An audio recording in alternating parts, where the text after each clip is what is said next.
Hey guys welcome my channel. আমি মনোজ। এখন আমরা কথা বলবো হচ্ছে শুভশ্রী গাঙ্গুলি যদি সত্যিকারের একজন লেডি সুপারস্টার হওয়া সত্ত্বেও বা সো কল্ড এখন ফিমেল সেন্ট্রিক ছবি, তার চরিত্রের ভিতরে মনন বা একটা চরিত্রের ভিতরে খুব লেয়ার্ড থাকতে হবে। আগে তো তার চরিত্র কিছু থাকতো না, মানে তার চরিত্রের ভিতরে এমন কিছু থাকতো না যে ভাই তাকে নিয়ে একটা বিশাল কিছু হবে, হাউচাউ হবে, ইত্যাদি ইত্যাদি, বা আলোচনাও হবে।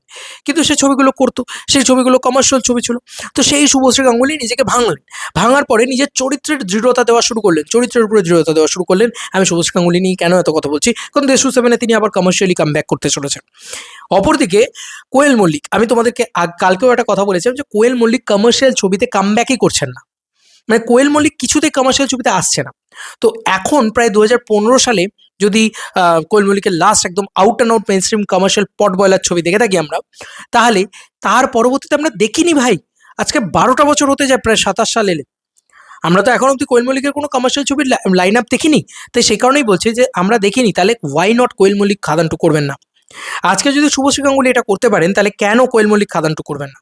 ভাই ভালো ছবি, ভালো স্ক্রিপ্ট, খারাপ ছবি, খারাপ স্ক্রিপ্ট, ওসব বাদ দিয়ে দিলাম, এক সাইডে রাখলাম।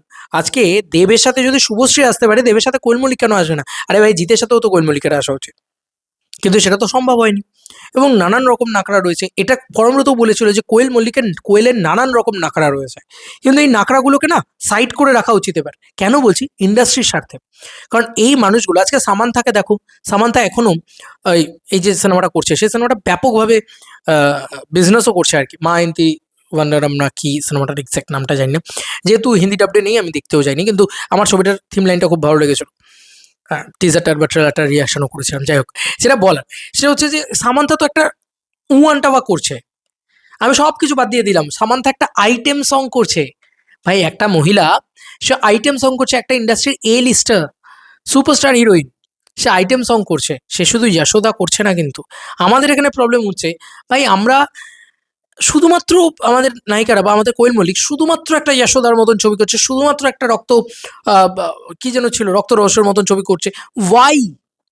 আমরা কোয়েল মল্লিককে মিতিন মাসি রূপে দেখতে বোর হয়ে গেছি। প্লিজ কোয়েল মল্লিক আসুক একটা খাদানের মতন ছবিতে, প্লিজ রিকোয়েস্ট কোয়েল মল্লিককে।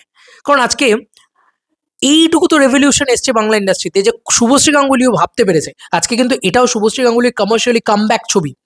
আমাদের লেডিদের বা আমাদের লেডি সুপারস্টার যারা রয়েছেন, লেডি মেগাস্টার যারা রয়েছেন, বা যারা সত্যিকারের কি বলবো, ওয়ান্স আপন এ টাইম আওয়ার হিরোইন, মানে আমাদের ছোটবেলাটায় যারা হিরোইন ছিলেন, শুভশ্রী গাঙ্গুলি হতে পারে, শ্রাবন্তী চ্যাটার্জি হতে পারে, কোয়েল মল্লিক হতে পারে, দে আর দ্য মানে কি বলবো, ফোর একদম ফ্রন্ট রানার আর কি, তারা তারা সামনে এসে খেলতেন আর কি।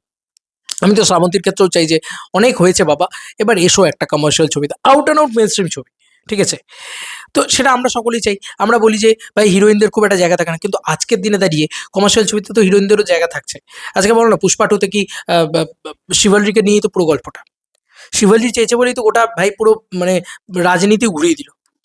হয়েছে তো, এটা হয়েছে কি হয়নি তোমরা বলো? তো ওইভাবে জায়গাটা দিয়েছে পুষ্পা টুতে।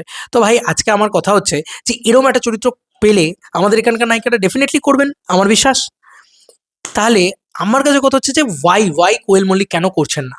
আজকে শুভশ্রী গাঙ্গুলি, তাঁর লাস্ট কমার্শিয়াল ছবিটাও বোধহয় আমরা ওই 18-19 সালেই পাবো, 19ও নয় 18তে পাবো হয়তো। তো তাকেও প্রায় 18 থেকে 19, 20, 21, 22, 23, 24, 25, 26, মানে এটা 26 সাল চলছে। অলমোস্ট 7-8 বছর, 8 বছর বাদে তাকে আমরা কমার্শিয়াল ছবিতে দেখতে পাচ্ছি। Out and out potboiler commercial ছবি বলছি, তাও শুভশ্রী গাঙ্গুলি আমাদের এপার বাংলায় কমার্শিয়াল ছবিটা করেননি, ওপার বাংলায় করে এসেছেন, শাকিব খানের সাথে করে এসেছেন। এপার বাংলায় তো করেনি, তার অনেক দিন আগে ছেড়ে দিয়েছেন শুভশ্রী গাঙ্গুলি কমার্শিয়াল ছবিটা করা। তো আউট অ্যান্ড এই শুভশ্রীকে চিনি না, এই শুভশ্রীকে দেখে বলবে যে ও কি অভিনয় করেছে। ভাই এগুলো অনেক শুনে নিয়েছি, যে কারণেই শুভশ্রী গাঙ্গুলি একটা দেশু 7 করছেন। তো আজকে তার তার যে লেডি সুপারস্টারের যে ট্যাগলাইনটা, এটা আমার মনে হয় অনেক বেশি করে ফাটবে আরো, যখন উনি একটা কমার্শিয়াল ছবি করছেন, এই যে করছেন অলরেডি দেবতার সাথে, দেশু 7। তো আমার কাছে কথা হচ্ছে যে দেখো কেন আসবে না, ঠিক আছে? দেখোর আসা উচিত খুব বেশি করে। দেখো, আমি জানি যে জিদ্দার সাথে যখন কোয়েলদি করতে যাবে, তখন জিদ্দার সাথে খুব ইন্টেন্স লাভ স্টোরি বা খুব একটা মানে ভালো গল্প বা খুব নানান ধরনের জিনিস। দেবদার সাথে তো এত ভাবনা চিন্তা করার কিছু দরকার নেই, চুপচাপ খাদান টুতে হ্যাঁ বলে দাও। মানে আমার তো অন্তত তাই মনে হয় ভাই, যদি কিছু কিঞ্চিত অপছন্দও থাকে, তাহলেও আমার মনে হয় হ্যাঁ বলে দেওয়া উচিত কোয়েল মল্লিকের। কারণ আজকে কোয়েল মল্লিককে আমরা প্রায় 12 বছর কমার্শিয়াল ছবিতে দেখতে পাইনি। যদি আজকে খাদান টু উনি না করেন, তাহলে আমরা আরোই দেখতে পেলাম না। আর এ জীবনে দেখতে পাবো কিনা তার নিয়েও সন্দেহ আছে। তো আমরা তো চাই না যে কোয়েল মল্লিক আজকে ঋতুপর্ণার মতন একটা জায়গায় পৌঁছে যাক, ঋতুপর্ণা ম্যাডামের মতন, বা আরো সিনিয়র হয়ে যাক। তারপরে কোয়েল মল্লিকের মনে হলো যে ভাই এবার কমার্শিয়াল ছবিটা করতে হবে, তখন দেখা গেল আর সেই ব্যাপারটাই নেই। কোয়েল মল্লিক ইজ মানে she is a lady mega star বলে চলে। তো তার এই তো প্রাইম টাইম, আমরা এই প্রাইম টাইমগুলোকে নষ্ট কেন করছি আমাদের নায়ক নায়িকাদের? আমরা তো হাত জোর করে বোঝাতে পারছি না যে আমাদের নায়ক নায়িকাদের যে কমার্শিয়াল ছবি করো, আরে বাঁচাও ইন্ডাস্ট্রিটাকে, আমাদের বাঁচাও ভাই। সিম্পল কথা। যাই হোক, আমার এটা মনে হলো যে যদি আজকে কোয়েল মানে আজকে যদি শুভশ্রী করতে পারে তাহলে ওয়াই নট কোয়েল। এবং শুভশ্রী যখন আসছে তখন কোথাও গিয়ে শুভশ্রীও কোথাও গিয়ে বাকিদের জন্য পথটা খুলছে যে ভাই আমি এসছি, এবার তোমরা তো এসো, যে ভাই আমি তো এসছি, আমি আবার কমার্শিয়াল জোনে ফিরে এসছি, তাহলে তোমরাও এসো। কারণ দেব যখন একটা খাদান করছে তখন দেখো দানার দান পরপর পরপর ছবি আসছে তার তার সঙ্গে সঙ্গে, মানে তারপরে পরে আর কি। মানে সেখানে আমরা যদি পাই মানে খাদানের আগে, তো আমরা দেখতে পাচ্ছি মানে দেবদার উদাহরণ দেবো না এক্ষেত্রে, খাদানের ক্ষেত্রে খাদান আসার আগেও আমি যেটা বলবো যে জিদ্দার চেঙ্গিজ, ধরো একটা নায়ক জিদ্দার রাবণ আসছে, চেঙ্গিজ আসছে, একটা নায়ক যখন কমার্শিয়াল ছবি করছে তখন বাকিরা বুকে বল পাচ্ছে, তারাও খাদান বানাচ্ছে, কেউ হয়তো মির্জা বানাচ্ছে, কেউ হয়তো সেন্টিমেন্টাল বানাচ্ছে। আরে ভাই চলুক না চলুক, বানানোর চেষ্টা তো করছে সকলেই, এইটা সব থেকে বেশি ইম্পর্টেন্ট। তাহলে নায়িকাদের ক্ষেত্রেও যদি শুভশ্রী আবার মানে গ্রিন লাইনটা দেখায়, তাহলে আবার সেই লাইনে সকল নায়িকাদের একটা করে ট্রাই করা উচিত।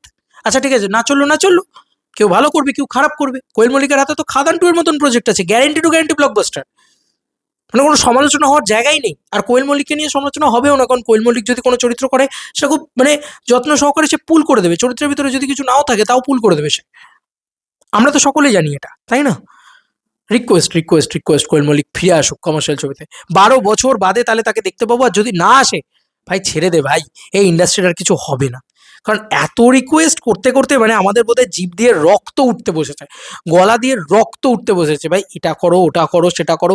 আমরা ঘরে বসে বসে বলে দিচ্ছি যে ইউনিভার্স করো, সেট আপ করো, এই করো ভাই, ক্রস ওভার করো, এত কিছু বলছি ভাই। আমরা মনে হয় এত বিজনেস আইডিয়া আমরা যা দিচ্ছি ভাই, আচ্ছা লোকে ওই লেভেলে বিজনেস আইডিয়া দেন, এবং সেইগুলোকে নিয়ে ভাই বাংলাদেশে এসে এসে বড় বড় ছবি করে বেরিয়ে যাচ্ছে। তুমি বলো তো, এবং তারা ব্যবসাও করে নিচ্ছে, লজ্জা করে না? আমার তো ওটাই বারবার মনে হয় যে ভাই আমাদের ইন্ডাস্ট্রিতে এই প্রবলেমটা কেন? আমাদের এখানকার নায়ক নায়িকাদের এবং পরিচালক তথা প্রডিউসারদের একটু বোঝা উচিত যে আমরা অনেকভাবে একটাই কথা বলছি। আচ্ছা প্রত্যেকটা প্রোডাকশন, এসকে মুভিজ একটা দেবদাকে নিয়ে প্রপার একটা কমার্শিয়াল ছবি প্ল্যান করুক তো, দেখবো কেমন না চলে। বলছো তো এসকে মুভিজ ঝাড় খেয়ে গেছে, এসকে মুভিজের কিছু নেই, দেবদাকে নিয়ে একটা কমার্শিয়াল ছবি প্ল্যান করুক, দেখবো কেমন না চলে।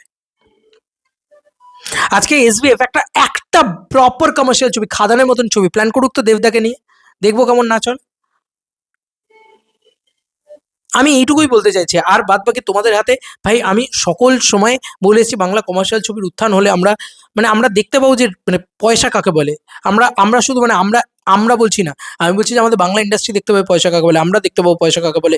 সকল ইন্ডাস্ট্রিটার গ্রোথ হবে ভাই, সকলে ইন্ডাস্ট্রির গ্রোথ হচ্ছে ভাই, টাটা আসছে, এখান থেকে ইমামি আসছে, এ আছে ও আছে, এত কিছু হচ্ছে, আমুল আসছে ভাই, সকলেই গ্রোথ করছে, আমরা কি বসে আঙুল চুষবো? সেই শুধু বলার। যাই হোক চলো বন্ধু, নতুন কোনো ভিডিওতে দেখা হবে, ভাই।